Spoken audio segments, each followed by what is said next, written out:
Hello everyone. तो कैसे हैं आप लोग? आई होप आप बिल्कुल ठीक ठाक होंगे। तो दोस्तों फिर से स्वागत है आपका पोल खोल विद बनीता के पॉडकास्ट में। तो दोस्तों जैसा कि आपको पता ही है कि अगर कोई फेमस चेहरा, कोई सेलिब्रिटी, कोई कंट्रोवर्शियल चीज़ जो है सोशल प्लेटफॉर्म पे डाल के एकदम से अचानक गायब हो जाए तो लोगों के मन में कहीं ना कहीं चिंता उत्पन्न हो जाती है। लोगों के मन में कई सवाल उठते हैं कि क्या वो इंसान जो है वो सेफ है, कहीं उसको कोई नुकसान तो नहीं पहुंचा है, या उसके एब्सेंट होने का क्या कारण है जो वो वीडियोस नहीं डाल रहा है। तो ऐसा ही कुछ हुआ है स्नैपी गर्ल सपना के साथ। लगभग 2 दिन पहले सपना ने एक वीडियो डाली जिसमें ससुराल वालों को एक्सपोज किया गया था। ससुराल वालों से रिलेटेड एक वीडियो डाली गई थी। उसके बाद अब तक सपना को कोई वीडियो नहीं आया है। जब तक मैं ये वीडियो डाल रही हूँ तब तक तो खैर नहीं आया था। इसके बीच अगर कोई वीडियो आ जाता है तो मुझे नहीं पता। तो इस पर लोगों ने कई तरह के सवाल पूछने शुरू कर दिए हैं कि भाई सपना आखिरकार है कहाँ, वो ठीक तो है, वो मायके में है, वो ससुराल में है, ये कहीं शिफ्ट हो चुकी है, वो नया वीडियो क्यों नहीं डाल रही, को कम्युनिटी क्यों नहीं डाल रही, कम से कम उनको अपडेट करना चाहिए था है। तो इस पर मैं आपको ये बताना चाहती हूँ कि एक फ़ैन पेज है फेसबुक में स्नैपी गर्ल्स ब्लॉग्स के नाम से, जहाँ पे सपना का एक वीडियो कल आया है। हालांकि मैं ये आपको पहले बताना चाहती हूँ कि मुझे नहीं पता वो जो फ़ैन पेज है वो ओरिजिनल है या है डुप्लीकेट है। मैं इस बारे में इस चैनल की पुष्टि नहीं करती हूँ कि फ़ैन पेज की वो ओरिजिनल ही है। पर उसमें जो सपना का वीडियो आया है उसमें सपना ने रिक्वेस्ट करी है लोगों से कि प्लीज़ मेरे ससुराल वालों को बदनाम ना करें, उनको हेट कमेंट्स ना करें, उनके लिए हेट फैलाना बंद कर दें।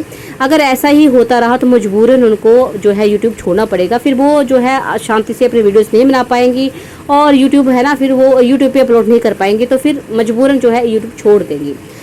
तो इस पर लोगों ने अपनी प्रतिक्रिया व्यक्त की। लोगों का कहना है कि अगर आपको अपनी पर्सनल लाइफ लोगों को नहीं बतानी होती है, अगर आपको ये सब चीज़ें नहीं बर्दाश्त होती है तो आपने अपनी पर्सनल लाइफ बताई क्यों?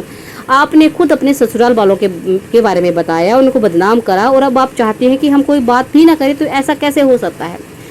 तो दोस्तों इस बारे में मैं आपको कुछ बातें क्लियर करना चाहती हूँ। इसके लिए आपको पूरा वीडियो देखना पड़ेगा, और अगर आपको वीडियो पसंद आता है तो लाइक कमेंट शेयर करना ना भूलें और चैनल को सब्सक्राइब करें। तो दोस्तों हुआ ऐसा कि कुछ टाइम पहले जब सपना के वीडियो में जो है उसके ससुराल वाले सास ससुर नहीं दिखते थे, तब लोग उनसे सवाल पूछते थे।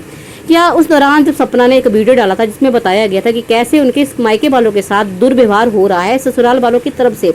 जब भी वो जो उनके मायके वाले हैं वो ससुराल में आते हैं तो उनसे कोई बातचीत नहीं की जाती है, उनको इग्नोर किया जाता है ना।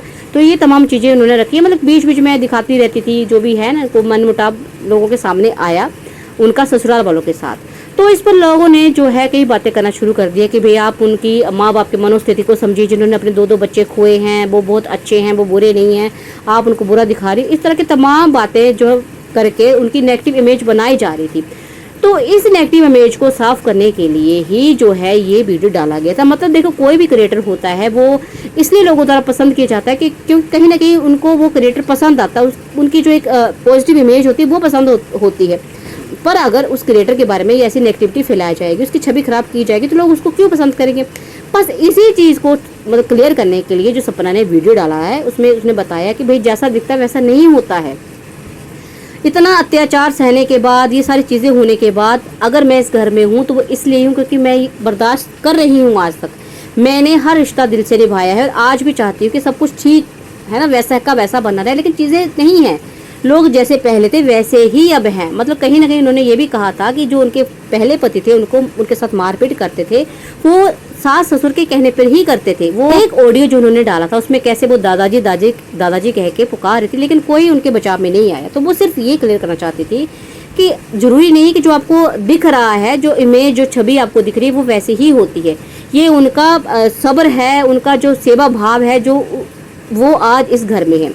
और इस वीडियो जो एक सेकंड वीडियो आई है, आई थिंक अगर ये ओरिजिनल वीडियो है, मतलब ओरिजिनल फ़ैन पेज है, तो आप अब भी जो है वो लड़की सिर्फ ये चाहती है कि भाई आप जो है उसकी स्थिति को समझें, उसके ससुराल वालों को हेट ना दें, वो अपनी चीज़ें अपने आप सॉर्ट आउट कर लेगी। मतलब कुछ लोग ये भी कह रहे थे कि भाई जब आपको एक्शन लेना ही नहीं था तो ये चीज़ें मतलब जो अपना आपका पति नहीं है उसके जाने के बाद सामने लाने का क्या मतलब था? तो उस लड़की को मुझे नहीं लगता कोई एक्शन लेना था ना लेगी। वो सिर्फ अपनी इमेज साफ कर रही थी और चीज़ें साफ कर रही थी, है ना, कि भाई क्या क्या बर्दाश्त कर रही है वो। और अगर आज वो एक्शन लेती भी है तो किसके खिलाफ लेती है? क्योंकि कहीं ना कहीं मारपीट करने वाला इस दुनिया में नहीं है, और ये सब किसने करवाया है इसका प्रूफ भी उसके पास नहीं है, और वो चाहती भी नहीं है। अगर चाहती तो आई थिंक वो एक्शन बहुत पहले ले लेती। उसका मेन मकसद जो है वो किसी को बदनाम करना नहीं है, किसी की छवि खराब करना नहीं है, सिर्फ अपनी छवि सुधारना है।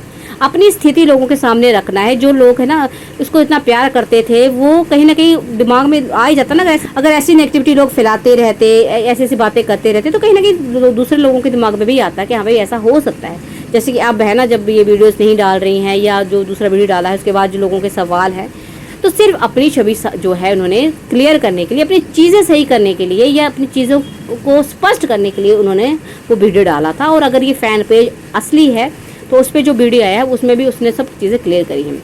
तो आई होप आपको मेरी सारी बातें समझ में आई होंगी कि एक्शन उनको लेना था नहीं लेना था, और अगर उन्होंने वीडियो डाला है तो क्यों डाला है, इस वीडियो के डाले के पीछे उनका मकसद क्या है। चलिए गाइस, अभी के लिए इतना काफ़ी है। मिलते हैं नेक्स्ट वीडियो में, तब तक के लिए बाय बाय, टेक केयर।